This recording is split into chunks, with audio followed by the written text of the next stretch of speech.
मध्ये हरित क्रांती घडवण्यासाठी स्वर्गीय आमदार बाबासाहेब कानवडे यांनी सन 1996 साली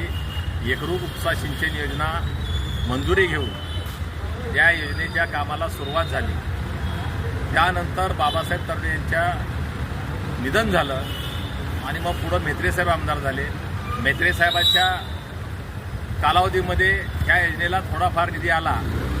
परंतु पुढे ही योजना सुधारित प्रशासकीय मान्यतेमध्ये अडकून पडली आणि 2015 साली देवेंद्र फडणवीस यांना कोकण धरणावर मी स्वतः निमंत्रित करून या योजनेचं महत्त्व पटवून दिलं आणि त्या योजनेला सुधारित प्रशासकीय मान्यता घेऊन 48 कोटी रुपये खर्चाच्या मंजुरी घेतली आणि मग या योजनेच्या कामाला सुरुवात झालं व सन 2020मध्ये या योजनेचं प्रथम टेस्टिंग होऊन चाचणी झाली। त्यामुळे एकरूप उपसा सिंचन योजनेमध्ये मूळ बाबासाहेब तारडे यांनी या योजनेला जन्म